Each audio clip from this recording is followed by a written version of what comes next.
Hey, what's up guys? Joker here. Today we're going to be taking a look at the performance on Shadow Warrior 2, which just launched on Steam, and you can pick it up on GOG as well for $40. I picked it up on GOG because I like to get the DRM free copy and support these guys, completely, because they do an amazing job with these games, and they didn't even put de novo DRM in this, so I really got to credit them for that, and they just delivered a solid title that's really fun so far from what I played of it, and just reminds me of really old classic games. If you played the original Shadow Warrior, then you'll definitely be familiar with what this game is all about. But we're going to be taking a look at the performance on the GTX 1060 up against the RX 480, and you will be seeing some gameplay on your screen right now of the GTX 1080, and you can just see here, obviously, that the 1080 is running this game absolutely beautifully.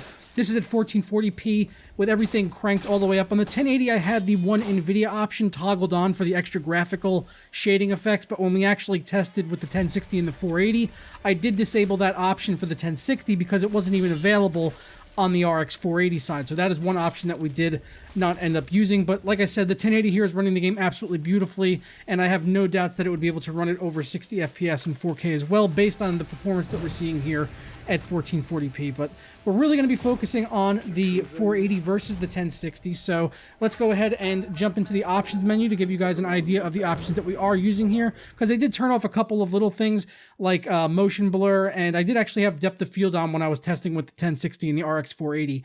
But I did disable chromatic aberration, film grain, and motion blur because they're just effects that I personally don't like in the game. And I also, like I said, I did have the NVIDIA multi-res shading. I did have that disabled. You can put that on aggressive or conservative if you are running a NVIDIA graphics card. Overall, I do have the graphic quality on custom because I toggled those couple of things off. We got the textures all the way up the Ultra, 4 gigabytes of VRAM required. And the anisotropic, we got 16 times. Shadows and volumetric fog a bit high. That's the highest those goes. We also got temporal anti-aliasing. Lens flare, I've got the depth of field toggled on, as I mentioned there. Bloom, subsurface scattering, SSAO, screen space reflections, and then we've got particles, remains, foliage and debris, and level of detail, all up the highest that these are able to go. These couple of options here do have an ultra, but the other ones just have high as the max that we can put them up to. So those are the settings that I was actually using in the benchmarking runs for 1080p as well as 1440p, as you will be seeing on your screen right now. And as always, we are using the latest drivers for NVIDIA and AMD in my test system with the i5 6600K, which is overclocked to 4.9 gigahertz. Didn't see any CPU bottlenecks with this game. The CPUs, I think, was mostly around like 50 to 60% usage I saw. If it goes a little bit higher than that, I'm sorry in the video, but I didn't watch every bit of it with detail, but I didn't see the CPU getting anywhere near maxed out. Those drivers, like I mentioned, 373.06 for NVIDIA. On the AMD side, it's 16.10.1. So those are the latest at the time of me making this video. So let's get fired into the numbers here, starting off with the RX 480. At 1080p, we saw an average of 84 FPS and a minimum of 69, while testing at 1440p, we had the average at 55 and a minimum of 43. So it did struggle a little bit with 1440p, but it was fully utilizing the GPU here. When the card was able to, keep up. Sometimes the the RX 480 does fluctuate a little bit on its usage. It's not necessarily the game optimization. It's just kind of how that GPU is with its power delivery and its temperature, so you really can't do too much about that. So we had the 55 FPS there on the RX 488 average, so you could tweak some of these options here to get that up to 60 frames, no doubt. And at 1080p, obviously, it's running the game beautifully over 60 frames per second all the time.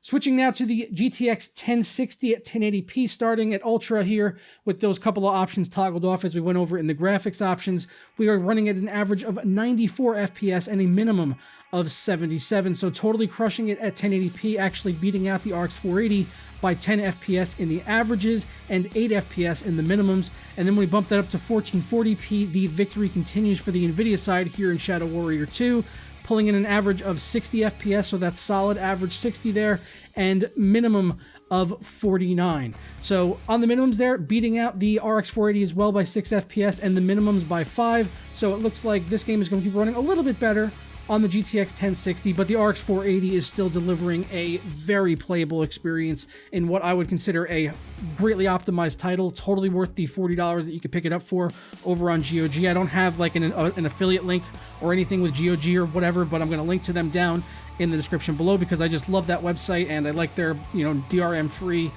type of gaming platform. So totally support those guys in this game. And if you were thinking about picking up Shadow Warrior 2, let me know down in the comments below. And until next time, damn it, did it again. I'll catch you guys next time.